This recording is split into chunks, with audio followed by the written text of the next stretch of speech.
अरे वाह, आज तो सूप है। क्या बात है, ये अपनी उषा है ना, उसका हाथ में तो जादू है, जादू। हाँ। जो भी बनाता है ना, सुपर्ब बनाता है।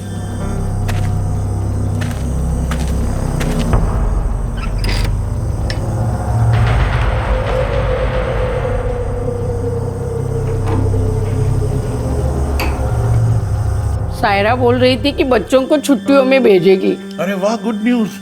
तो एक काम करो, वो केबल वाला को बोल रहे हो कि कार्टून वार्टून टीवी पे चालू कर देवे, और हाँ, इंटरनेट भी चालू करा दो। हाँ, जब आएंगे तब देखेंगे। वो केबल वाला को तू जानती है ना, आज बोलेगी तो 6 दिन बाद लगाएगा। नहीं, तू फोन कर ही निकाले। हाँ, कर दूंगी। लाइट को क्या हुआ? जरा जानी जानी, जरा फ्यूज बॉक्स जॉनी। તમે શાંતિ રાખો ની, આવી જશે।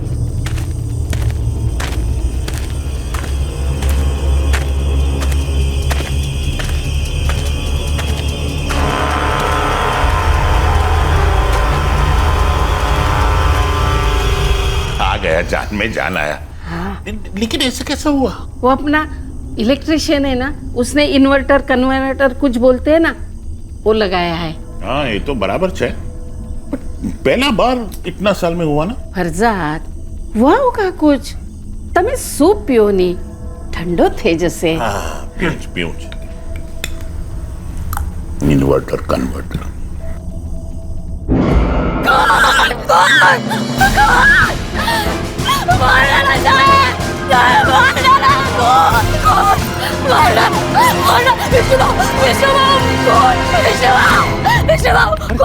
क्या हुआ उषा, क्या हुआ? क्या मेम साहब का खून हो गया है। खून हो गया?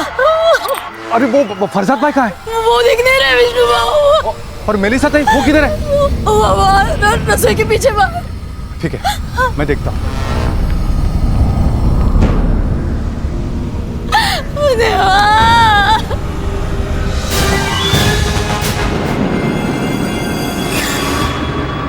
एक नारियल के बागान की मालकिन सीनियर सिटीजन मलीसा दिनशा व्हीलचेयर इस्तेमाल करने वाले अपने पति फरजाद दिनशा के साथ अपने घर में अकेली रहती थी। मेलिसा और फरजाद का जोड़ा पूरे गांव में बहुत ही सभ्य, हेल्पफुल और मिलनसार माना जाता था। और अब किसी ने मेलिसा की निर्दयी हत्या कर दी थी। इस हत्या का कारण क्या था और मेलिसा का पति फरजाद कहां था?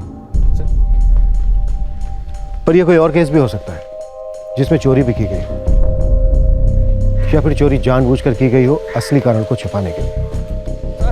May be sir. ये टॉर्च मिली है लाश के पास से। इसे फिंगरप्रिंट्स के लिए भेज दो। जी सर। प्रकाश,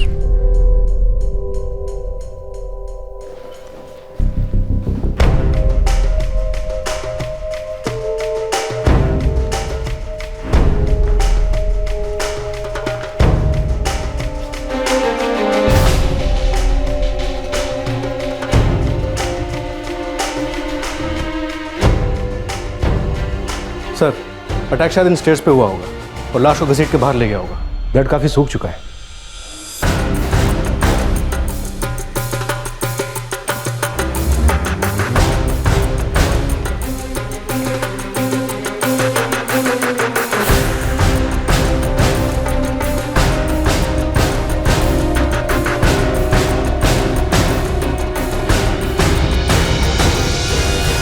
इनकी मेड उषा का कहना है कि यहाँ के मालिक विक्टिम मेलिसा के हस्बैंड फरजाद कहीं दिखाई नहीं दे रहे। साहब, दूसरी लाश मिल गई। कहाँ? बंगले के पीछे।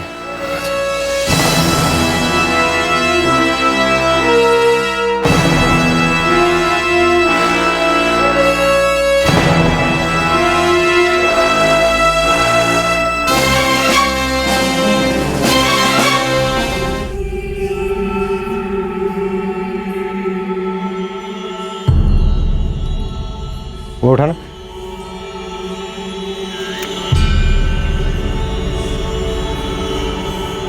वॉकिंग स्टिक पर खून लगा है। शायद इन्हीं की वॉकिंग स्टिक से पीट पीट कर इनको मार डाला गया। इसके फिंगरप्रिंट ले लो और लाश को ले जाओ। घर का कोना कोना छान मारो, कोई भी सुराग छूटना नहीं चाहिए।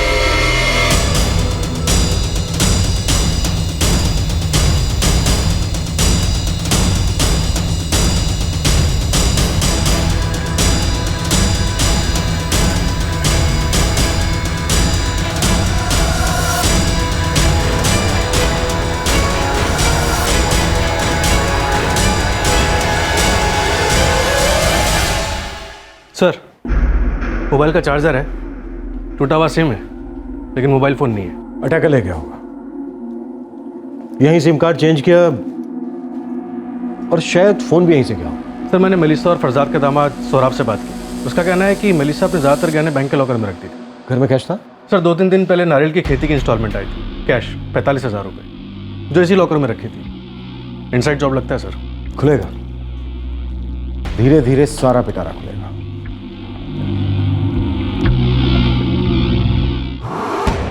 इशू बॉक्स खोलो।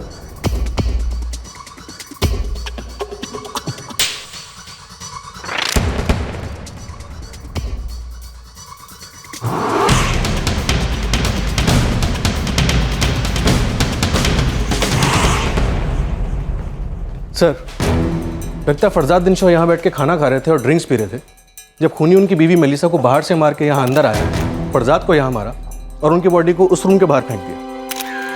लेकिन बॉडी को बाहर फेंकने का लॉजिक? फरजाद यहां बैठकर ड्रिंक कर रहे थे, खाना खा रहे थे, तो फिर खूनी उन्हें यहां मारकर यहीं छोड़ दिया।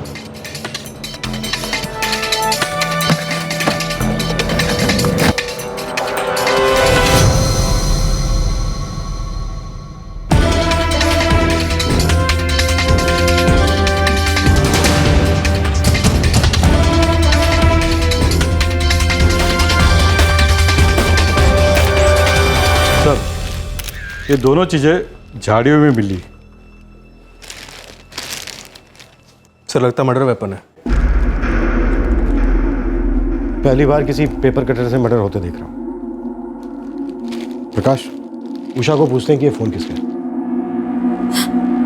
ओए साहब, ये मेरे समय हम सबका ही फोन है। माने तुम यहीं रहती हो? नहीं साहब, पास के गांव में रहती हूँ। मेरी 12 घंटे की ड्यूटी होती है साहब। सुबह 6 बजे आती हूँ, शाम को 6 बजे जाती हूँ। अब पता नहीं किसके लिए आऊंगी। तुम मेलिसा और फरसाद से आखिरी बार कब मिली थी? कल शाम को साहब।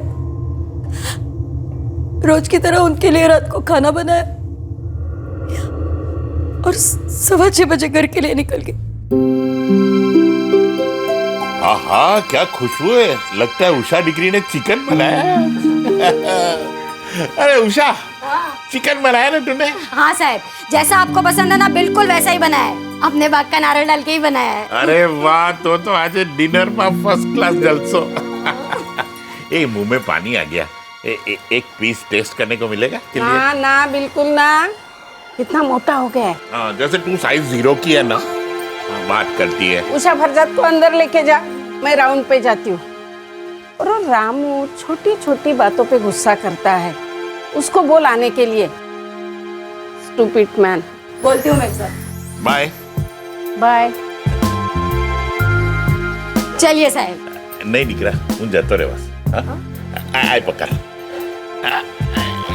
ये मेलिसा भी दिल की बहुत अच्छी है। चलिए साहब। जाऊंगा।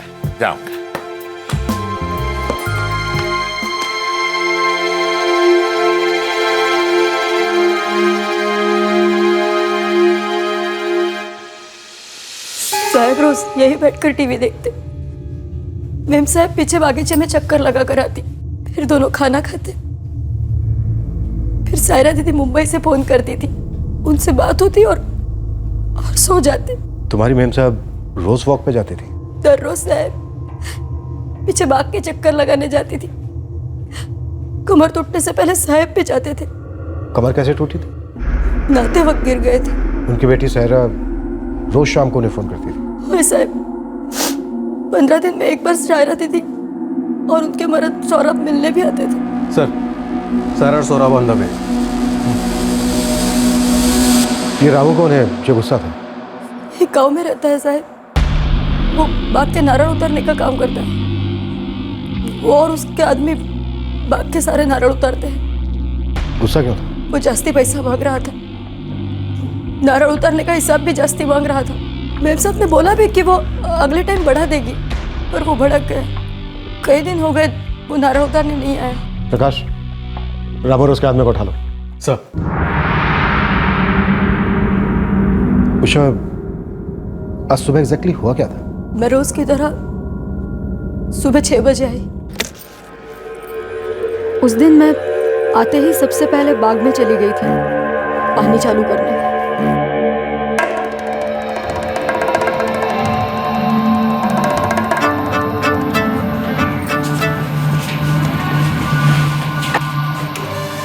मैडम सेठ, ये दूध वाला कितना सुधरेगा नहीं। इसको 100 बार बोला है चिल्लाने का नहीं सुबह सुबह, फिर भी मानता नहीं है। मनीषा मैडम, दिनसा सेठ। दीवा हनक्के किसना 1000 बार बोला है लेकिन इसको समझ में ही नहीं आता है, पागल कहीं का। मैडम, अरे दिनसा सेठ। किसना, चुप चुप बैठ। अरे चुप ना, अक्कल है कि नहीं? पता है ना साहिब और मेम साहिब सोए होंगे। उसे आले पकड़, तुम्हारे जैसे एक घर का गुलाम नहीं हूँ हम।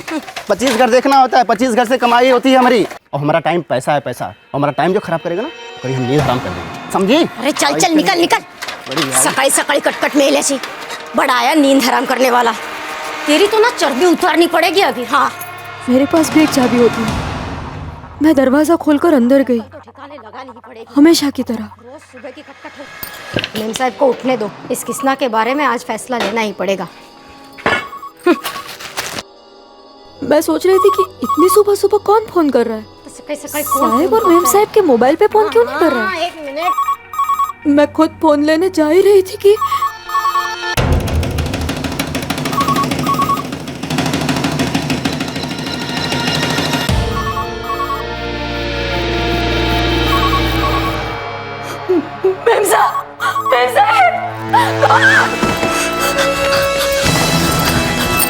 मैं तो कुछ भी करने की हालत में नहीं थी। क्यों? लाश देखने से पहले तुम्हारी हालत को क्या हुआ था? क्या मतलब साहब? तुम्हारे हिसाब से दूध का पैकेट लेकर तुम मेन डोर से यहाँ आई, फिर तुम पैकेट लेकर किचन के अंदर गई, तुमने वहां पर दूध गर्म किया, लेकिन तुम्हें ये टेबल नजर नहीं आई, इस पर बिखरा हुआ सामान तुम्हें नजर नहीं आया, वहां सीढ़ियों पे पड़े हुए खून के धब्बे तुम्हें दिखाई नहीं दिए। मैं जान सकता हूं ऐसा क्या चल रहा था तुम्हारे दिमाग में?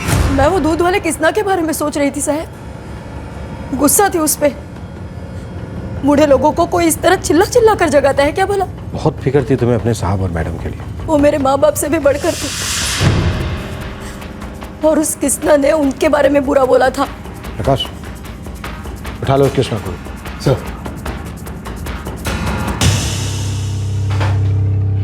उषा, ये जूते तुम्हारे साहब के? नहीं साहब, इस डब्बे में तो साहब के नए जूते रहते थे, मैं खुद पॉलिश मार के रखती थी हर महीने। तुम्हारा पति क्या करता है? मेरा पति? हाँ, तुम्हारा पति। कहीं ऐसा तो नहीं है कि जूते उसी के हों? क्या?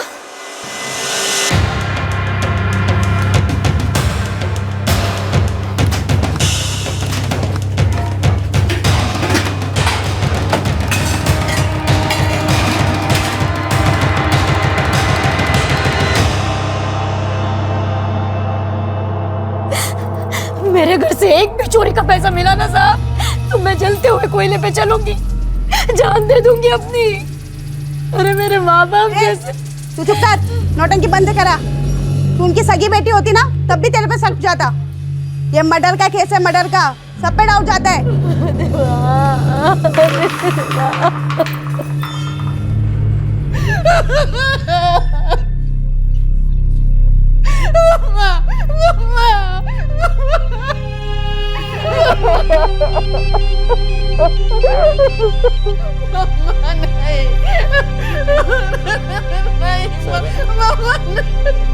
सर, रोज रात को सोने से पहले मेरी मम्मा पापा के साथ बात होती थी विदाउट फेल।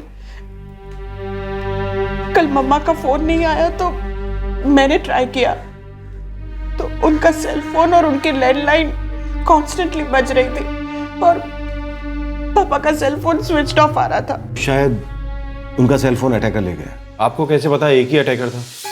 गैंग भी हो सकता है या फिर और लोग भी हो सकते हैं।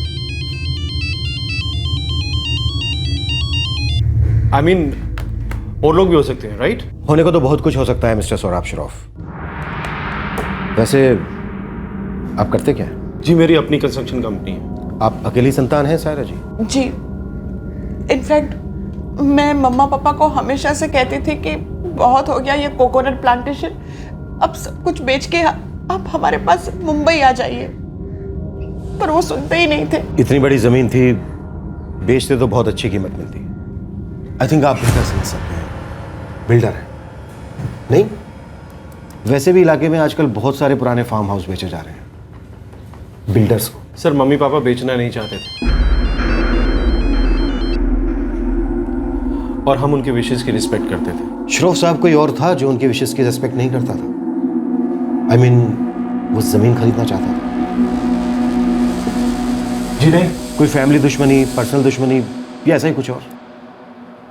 जी नहीं। सायरा जी, आपको किसी पर शक है? जी नहीं सर, मेरे मम्मा पापा की किसी के साथ दुश्मनी नहीं थी। वो लोग तो उस गांव में पिछले 50 सालों से रह रहे थे। इनफैक्ट सब लोगों की मदद करते थे वो। सायरा जी, आपको हमारे साथ क्राइम स्पॉट पर आना होगा और बताना होगा कि क्या क्या चोरी हुआ, ताकि हम केस दर्ज करके तुरंत तहकीकात शुरू कर सकें और पता लगा सकें कि आपके पेरेंट्स की हत्या किसी एक आदमी ने की है, कि किसी गैंग का काम है, या फिर मामला कुछ और ही है।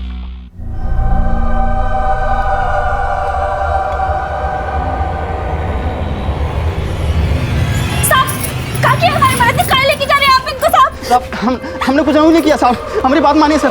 थाने चल, तेरी सारी बात सुनेंगे। हेलो, ये पान रहे? ए रामू, नीचे आ, आजा आजा।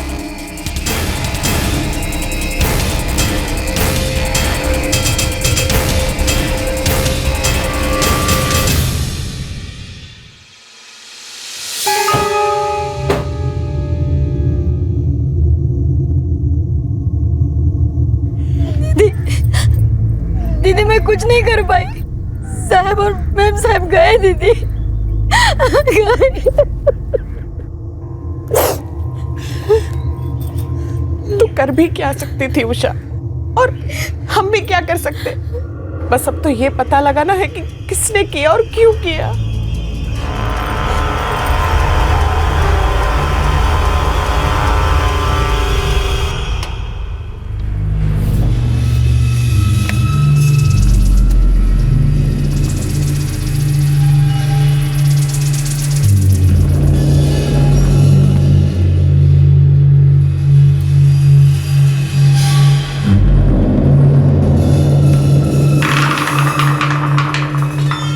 इसमें क्या ढूंढ रहे हैं? मम्मा तिजोरी की चाबी हमेशा इसी में रखती थी, है ना उषा?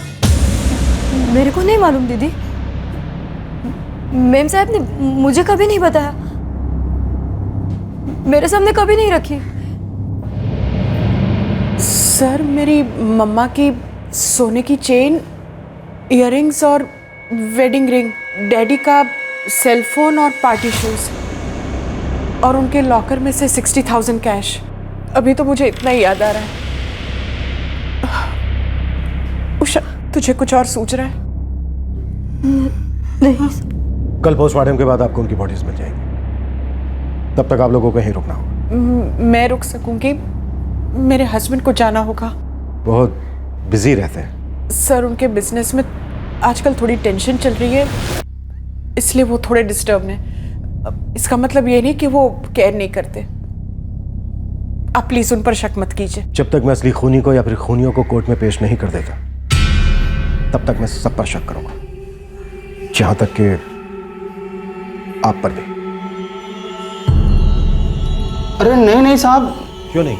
तू कह रहा है कि रात भर तू अपने घर पर था, तो तेरी बीवी को बुलाकर पूछते हैं कि तू रात भर घर पर था कि नहीं? साहब हम अपने घर पर नहीं था, किसी और के घर पर था। अब आप समझ लिए साहब, हमने बीवी से कहा कि दोस्तों के साथ था रात भर। और सुबह आकर दूसरों की नींद हराम करने की धमकी देता है।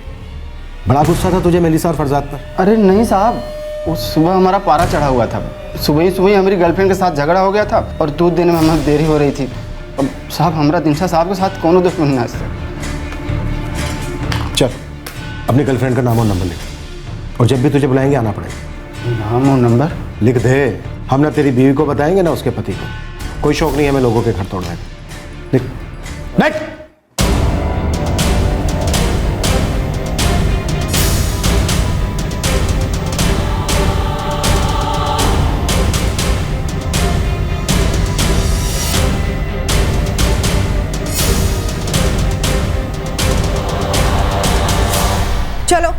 अब तुम लोगों की बारी है। रामू, नारियल की फसल का तुझे एक बड़ा हिस्सा चाहिए था, है ना? हाँ साहब, सबको चाहिए ना साहब।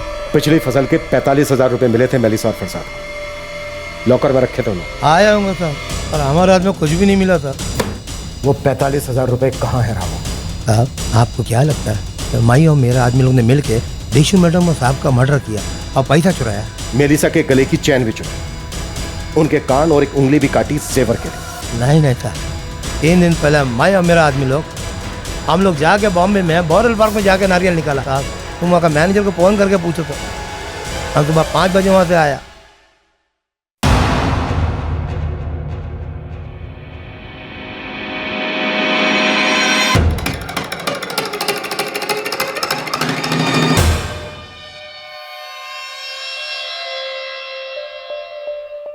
मैं 11वीं में जाकर फ्यूनरल की तैयारी करता हूँ। तुम अपना ध्यान रखना। बच्चों को कुछ मत बताना। अब तक तो प्रेस में सब कुछ छप चुका होगा, उन्हें पता भी लग गया होगा, पढ़ लिया होगा उन्होंने सब कुछ। तुम अपना ध्यान रखना, मैं वहाँ जाके इन्फॉर्म करता हूँ, ठीक है?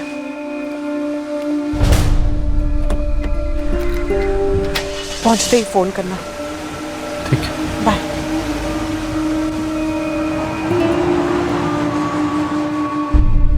इन्वेस्टिगेशन का बागान बड़ा था और खाली था। शक की सुई हर दिशा में घूम रही थी। पुलिस कोई एंगल नहीं छोड़ रही थी। हर लीड को फॉलो किया जा रहा था। हर खबरी नेटवर्क को एक्टिवेट किया गया था। दिनशा जोड़े के इस कत्ल ने न सिर्फ उस इलाके में बल्कि पूरे देश में सनसनी मचा दी थी। इस इलाके में पारसी समुदाय के कई सीनियर सिटीजन अकेले रहते थे, जिनके अलग अलग बागान थे, पुराने बिजनेसेस थे। वो सभी इस हत्याकांड से बुरी तरह से आतंकित हुए थे।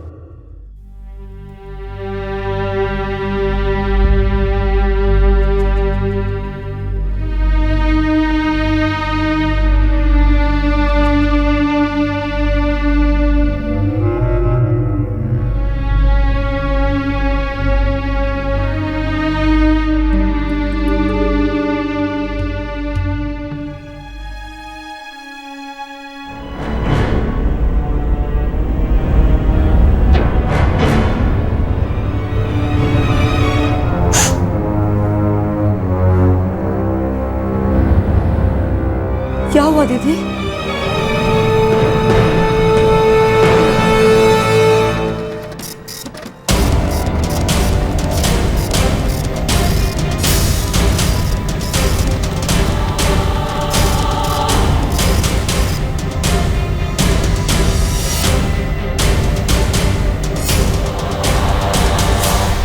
ये पोस्टमार्टम और फॉरेंसिक रिपोर्ट दोनों है साहब।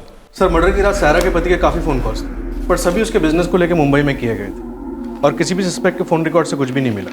हाँ, फरजाद के फ़ोन को ट्रैकिंग पे डाल दिया है। पोस्टमार्टम रिपोर्ट भी लगभग वही कहती है जो हमने सोचा था। मेलिसा की मौत शाम को लगभग 7 बजे गला कटने की वजह से हुई। फिर सीधे 7:30 बजे फरजाद को उन्हीं की वॉकिंग स्टिक से पीट कर मार दिया गया।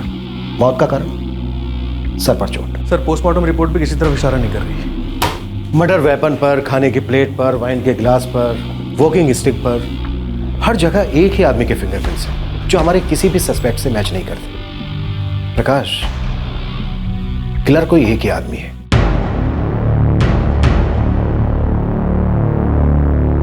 किलर ने वहां खाना भी खाया, वाइन भी पी। सोफे पर उसके बाल और स्किन के ट्रेसेस हैं, मतलब वहां सोया भी होगा। सर, हो सकता है मेलिसा और फरजाद का कोई जानने वाला हो जिसे उन्होंने खाना और वाइन ऑफर की हो। लेकिन यह भी तो हो सकता है कि किलर ने मर्डर करने के बाद खाना खाया हो, फिर वाइन पी हो और फिर वहीं चुपचाप सो गया हो और सुबह उषा के आने से पहले वहां से निकल गया। तिजोरी भी तोड़ी नहीं गई है, उसे चाबी से खोला गया है। उसको मालूम होगा कि चाबी कहाँ रखी जाती है, जो शायद उषा को पता नहीं था। सर, होना हो, ये कोई घर का आदमी लगता है, लेकिन कौन हो सकता है? ये जो भी है, लेकिन जूतों का बड़ा शौकीन है।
अरे विष्णु भाई।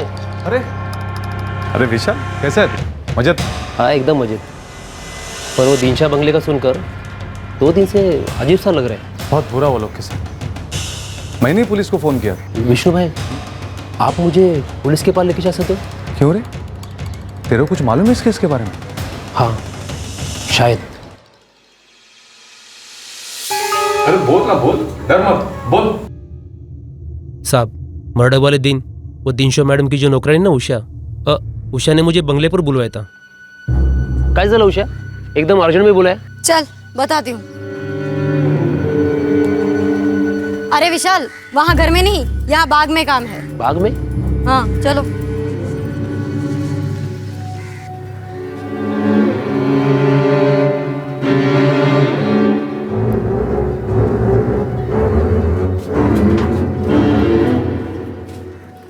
कल रात अचानक पावर गायब हुई। अच्छा हुआ दिकरा तुमने इन्वर्टर कन्वर्टर बिठाया था, तुरंत पावर आ गई। मैडम जी आपका पावर ऑफ नहीं हुआ था, ऑफ कराया गया था। ये देखिए मैडम, ये वायर काटी यहाँ से किसी ने। क्या बात करता है, कौन काटेगा? ये तो मुझे मालूम नहीं, लेकिन ये यहाँ से किसी ने ऐसी वायर काटी है। पर विशाल यहाँ पर आकर वायर वायर कौन काटेगा अभी? अरे उषा, गांव का कोई शरारती बच्चा होगा। लेकिन विशाल जल्दी जल्दी करना। हाँ मैडम जी थोड़ा टाइम तो लगेगा। ठीक है, लेकिन जल्दी करना। उषा चल, घर में बहुत काम है। चल चल चलिए जल्दी आवी जा। मैंने वायर जोड़ दिया और जैसे ही मेरा काम खत्म हुआ मैंने उसे देखा। हे कौन है तिकडे? अरे थांब, अबे रुक। मुझे लगा कि कोई खोबरा वोबरा चुराने आए होंगे या ऐसे ही कोई होगा। मैंने उस तरफ ध्यान नहीं दिया। हमारे स्केच आर्टिस्ट को उसका हुलिया बता पाओगे?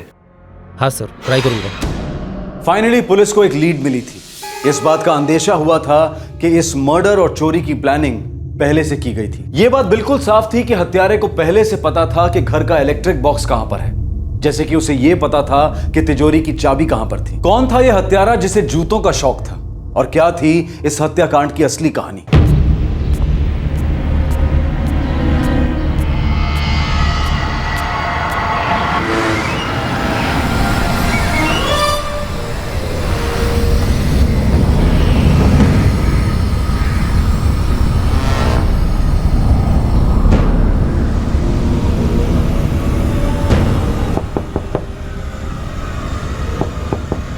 आओ सर। ये देखो सर, ये वायर यहाँ से कटी थी और मैंने इसे ज्वाइन कर दी। उषा, ये बात तुमने हमसे पहले क्यों नहीं बताई?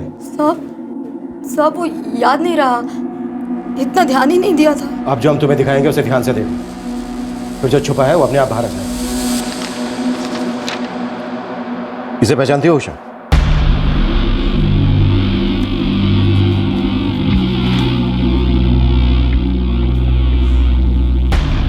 मेरे को नहीं मालूम साहब। ध्यान से देखो, शायद कुछ याद आ जाए। नहीं साहब, मैंने इसे पहले कभी नहीं देखा। मैंने शायद इसे देखा इंस्पेक्टर। ये चेहरे पर निशान, ये वही है।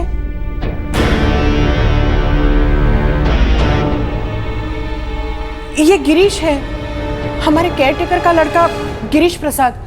उषा के यहाँ आने से पहले हमारे केयरटेकर हरि प्रसाद हुआ करते थे। ये गिरीश उन्हीं का लड़का है। उषा को यहाँ 14 साल होने को आया ना? हाँ जी दीदी, इस हरि प्रसाद के बारे में मैंने सुना था, वो तो मर गए ना। इस गिरीश ने ही उन्हें मार डाला समझो। रोज रोज समझाते समझाते थक गया हूँ, लेकिन समझने का नाम ही नहीं ले रहा है। ऐसा क्यों करता है रे तू? अरे नहीं तेरे नाम शुगर वाली जैसे। अच्छा बेटा रूसी का पप्पा क्या बोला तेरे को? एक ही बात समझाते समझाते थक गया हूँ। चल चल। हरि प्रसाद क्या हुआ इसको? मैडम इसका कुछ नहीं हो सकता। आप इसे स्कूल में पढ़ाती हैं ताकि ये जानवर से इंसान बन जाए, और ये वहाँ सबको शैतान बनाने पे तुला है। अरे एक मिनट हरी, इतना बच्चे को मारता है? हाँ, इसने किया क्या है? अच्छा तू रहने दे। दिखा तू बताओ क्या किया है तूने?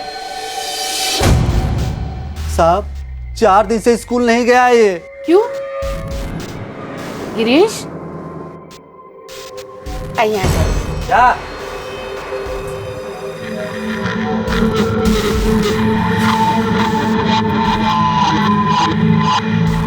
गिरीश ले बिस्कुट ले, शूजबेरी है पूना से, बहुत टेस्टी है।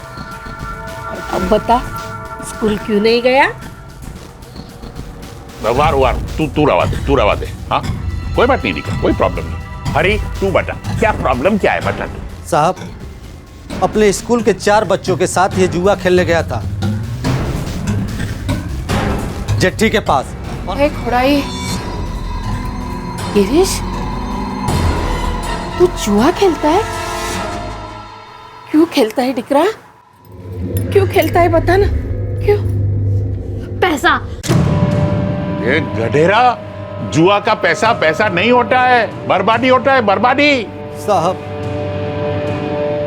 ये बात समझा के हम थक गए, लेकिन ये कुछ समझता ही नहीं है। हम इसको बार बार कहते हैं साहब कि भलाई की रोटी बुराई की जलेबी से भली होती है। साहब रोज मेरी जेब से कुछ न कुछ चुराता रहता है। आप लोग माई बाप हैं, आप लोगों से क्या छुपाना। गिरीश दिकरा तुझे पैसा क्यों चाहिए? और जो भी कुछ चाहिए अपने बाबा से मांगता, मुझसे मांगता, मैं दे देती तुझे। बोल क्या चाहिए तुझे? नहीं बोलूंगा, नहीं चाहिए तुम लोगों की मेहरबानी। हरि प्रसाद हाथ मत उठाना, बच्चा है। गिरीश गिरीश दिकरा आया, गिरीश। सर मेरे मम्मा पापा और हरि प्रसाद ने उसे सुधारने की बहुत कोशिश की, पर वो और बिगड़ता गया। गिरीश की माँ, उसका कोई भाई बहन? कोई नहीं था सर, और गिरीश की माँ तो उसके बर्थ के बाद ही चल बसी थी। आप उस वक्त यहीं रहती थी? नहीं सर, मैं मुंबई में अपनी कॉलेज की हॉस्टल में रहती थी, और कॉलेज की छुट्टियों में मैं जब भी मुंबई से इधर आती तो गिरीश का कोई ना कोई इंसिडेंट जरूर होता था, ऑलवेज।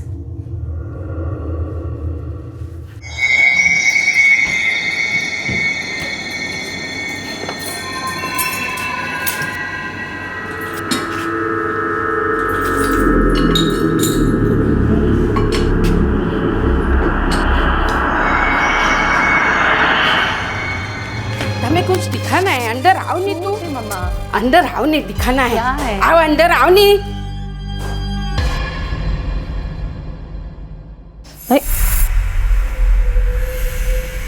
मम्मा ये देखो, लगता है यहाँ पे कोई बंदर आया था। कांचा खेलने वाला बंदर।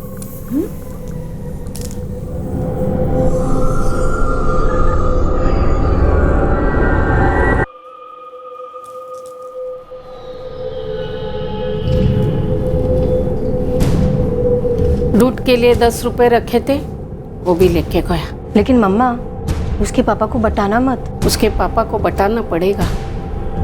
बच्चे अब नहीं सुधरेंगे ना तो कभी नहीं सुधरेंगे, और उसके जिम्मेदार सिर्फ हम होंगे, सिर्फ हम। कोने में बैठ चुपचाप उधर। आप लोग घर जाइए, 2-4 घंटे बाद मैं खुद उसे घर छोड़ दूंगा। थोड़ा डर जाएगा तो सुधर जाएगा। हरी,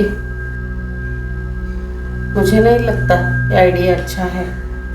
मैडम लातों के भूत बातों से नहीं मानते।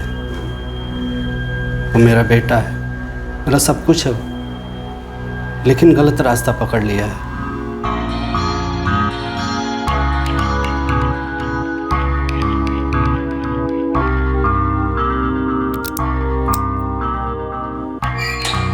ओए चल, तेरी जमानत हो गई।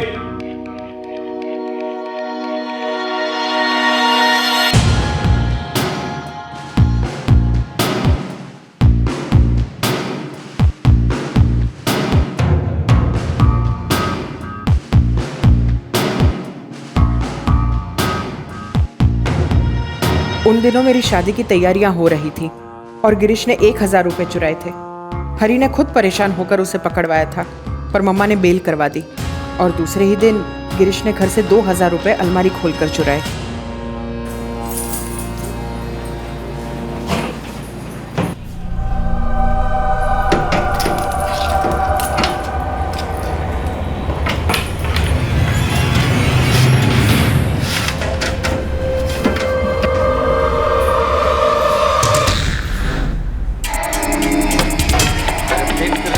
गिरीश, गिरीश, चल 2000 निकाल। कौन से 2000? जो हमारे लॉकर में थे। मैडम आप हर चीज का इल्जाम ना मुझ पर मत ही लगाओ। और कोई नहीं मिला क्या आपको बकरा बनाने के लिए? बकरा तो तुम्हें शैतान बना रहा है, हर पल दिल दिमाग में गंदगी भर रहा है। आपका दिल साफ है ना? मुबारक हो आपको, सोने दो ना मेरे को। 1 महीना जेल में बिठाए, चैन नहीं मिला आपको? गिरीश! अरे हाथ नहीं उठाना।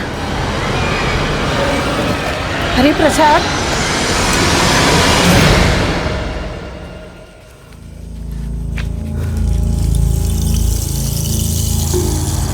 क्या किया ये?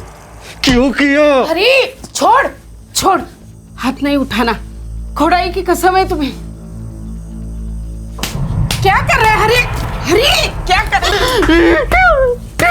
दिख रहा क्या कर रहा है तू? छोड़ हरि, दिख रहा क्या कर रहा है तू? क्या कर रहा है? ऐसा मत कर।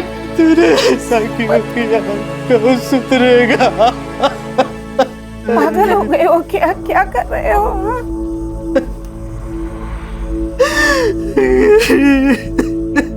हरिप्रसाद का घाव तो भर चुका था, पर वो पूरी तरह से टूट गया था। उसने गिरीश को घर से निकाल दिया।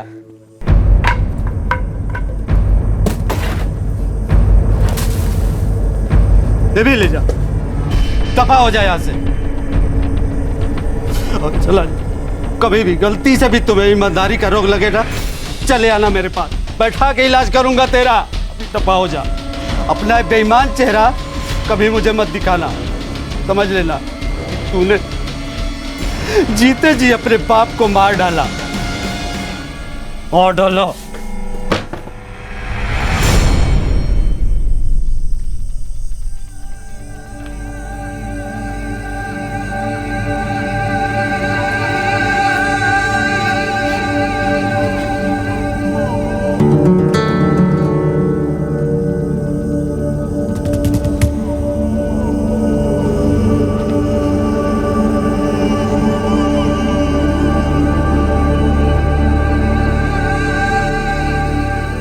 उसी साल हरिप्रसाद बीमार हो गया और वो अपने गांव यूपी चला गया। Within 6 months he was no more. Massive heart attack, instant death. और ग्रीश की कोई खबर? No idea sir. उसी साल मेरी शादी हो गई और हम लोग तो कनाडा सेटल हो गए थे। बस 4 साल पहले ही लौटे। उषा, मेलिसा या फरजाद ने इन 14 सालों में हरिया ग्रीश का कोई जिक्र किया? मैम साहब कभी कभी हरिप्रसाद के बारे में बात करती थी कि वो कितने अच्छे आदमी थे वगैरह वगैरह, लेकिन गिरीश के बारे में कभी कुछ नहीं। हाँ साहब, एक बार कुछ बोली थी।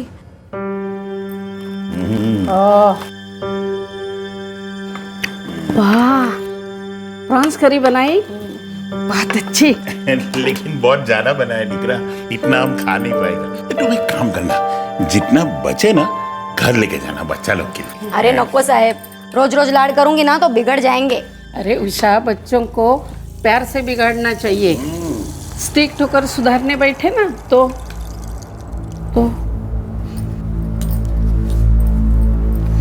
अरे मेम साहब, मेरे बच्चे नहीं बिगड़ेंगे, मालूम मेरे को। जरा भी चर्बी दिखाते हैं ना तो मैं कान के नीचे 2 रख देती हूँ। ये उषा, बच्चों को मारना नहीं। हरि प्रसाद भी बहुत मारता था गिरीश को, कुछ फायदा नहीं हुआ। और हम लोग उसके लिए कुछ नहीं कर पाए। बहुत दुख होता है। ऐसा क्यों हुआ? क्या हुआ था साहब? हाँ? कुछ नहीं। हरिप्रसाद के यूपी वाले गांव का एड्रेस होगा आप लोगों के पास? नो आइडिया सर, मैं तो यहाँ रहती भी नहीं थी। साहब मैं देखती हूँ। मैम साहब की एक एड्रेस वाली डायरी थी, उसमें जरूर होगा। 1 मिनट। हाँ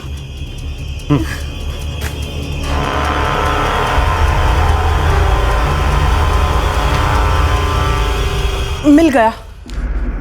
पर sir what is the point? Hari Prasad को गुजरे हुए 14 साल हुए हैं और गिरीश जैसे लड़के का उसके गांव में बसना चांसेस आर वेरी लेस।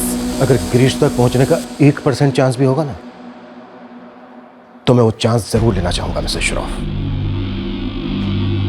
क्योंकि गिरीश सिर्फ आपके पेरेंट्स की हत्या का जिम्मेदार नहीं है, बल्कि वो उन तमाम सीनियर सिटीजन में दहशत फैलाने का जिम्मेदार भी है जो अकेले रहते हैं और खौफ के मारे अपनी जिंदगी ठीक से जी नहीं पाते।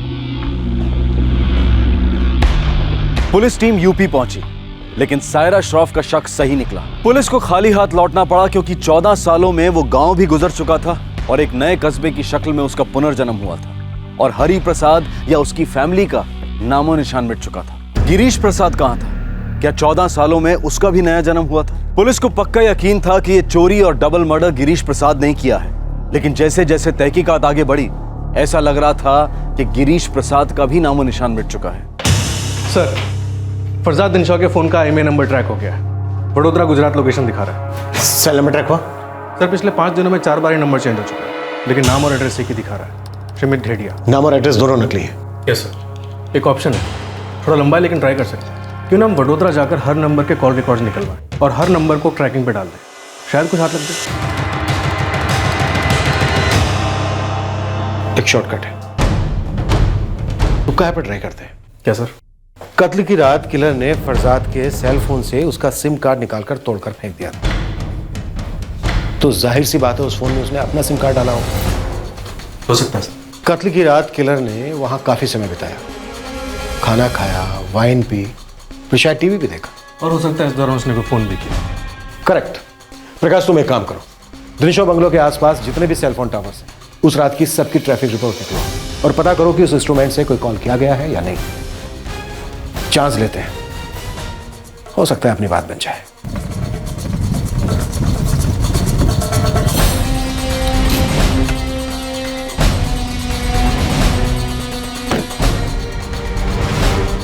हाय सारा, कैसे हो तुम?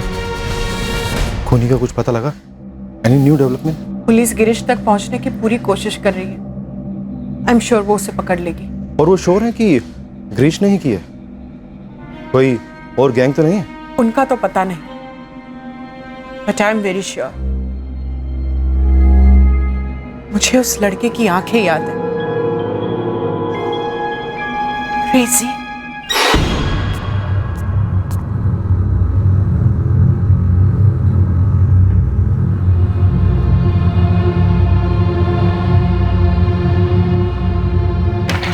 सर, 3 नवंबर को रात को 2 बजे फरजाद का फोन दिनशा बंगलो में ही था और उसके फोन से वडोदरा कॉल किया गया किसी कामरान सैयद के नंबर पर।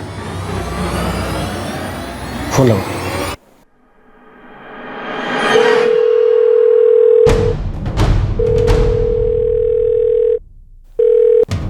कामरान सैयद बोलो छू, तमे कौन? कामरान पुलिस इंस्पेक्टर विश्वास दलवी बोल रहा हूँ, महाराष्ट्र पुलिस से। पुलिस? क्या बात है साहब? कामरान, 3 नवंबर की सुबह लगभग 2 बजे तुम्हें कोई कॉल आया था? मतलब रात को 2 बजे? 3 नवंबर को मेरे जीजा का फोन आया था साहब। रात के 2 बजे ऐसी कौन सी अर्जेंट बात करनी? बच्ची की तबीयत की बात अर्जेंट ही होती है ना साहब। क्या मतलब? वो साहब मेरी बहन की एक बच्ची है साहब, राबिया, उसका फिसलकर पैर टूट गया साहब। डॉक्टर बोला तगड़ा खर्चा आएगा, तो अपना जीजा अपने को फ़ोन किया और बोला कि पैसों का इंतजाम हो गया है। बस इतनी सी बात थी? हाँ साहब। कामरान, वैसे तुम्हारे जीजा करते क्या? मारूफ भाई फैक्ट्री में काम करते हैं साहब। क्या नाम बताया जीजा का? मारूफ हैदर। क्या बात है साहब? कामरान, अपने जीजा का एड्रेस बोल, और गलती से भी अपने जीजा को यह मत बोलना कि मैंने कॉल किया था। अगर तू बोला तो समझ ले तू मरेगा। चल एड्रेस बोल। 16/25 5 मोहल्ला, तीसरी गली के बगल वाली छोटी गली। सर, अब तक हम गिरीश प्रसाद को पकड़कर चल रहे थे, लेकिन ये मारूफ हैदर कौन है? कहीं गिरीश का कोई साथीदार तो नहीं? अगर 2 आदमी होते तो कम से कम 2 आदमी होने का एक सुराग तो मिलता। फिंगरप्रिंट्स, बाकी सब कुछ एक ही सस्पेक्ट होने का इशारा करता है, और वो है गिरीश प्रसाद। मारूफ से मिलने के बाद ही पता चलेगा कि असल माजरा क्या है। सुबह नाश्ता नहीं किया और अब कहती है रोटियां भी नहीं चाहिए, और आप इसके लिए जलेबियां ले आए। और लाड करो शहजादी का मारूफ मियाँ।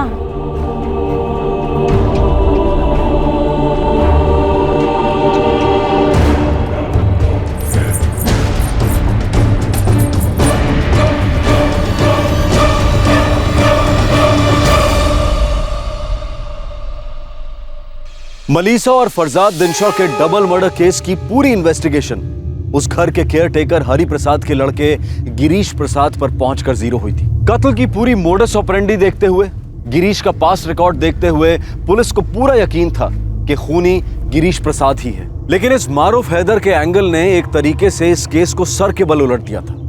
क्या था यह राज? क्या पुलिस इन्वेस्टिगेशन का निशाना पूरी तरह से चूक गया था? क्या यह कोई इंसानी साजिश थी या फिर तकदीर का षड्यंत्र? यह जानने के लिए कल जरूर देखिएगा इस केस का दूसरा और आखिरी भाग रात 11 बजे, जब हम इस भयंकर और बेहद इमोशनल केस का खुलासा करेंगे। आपसे फिर मुलाकात होगी क्राइम पेट्रोल सतर्क में। तब तक अपना ख्याल रखें, सुरक्षित रहें और याद रखें, जीवन की राह में बुरे अनुभव भी आखिर अनुभव ही है जो गलत रास्तों से अवगत कराते हैं। सही वक्त, सही कदम, सतर्क रहें। जय हिंद। इस तरह के और भी एपिसोड देखने के लिए हमारे चैनल को सब्सक्राइब करें और बेल आइकन दबाना ना भूलें।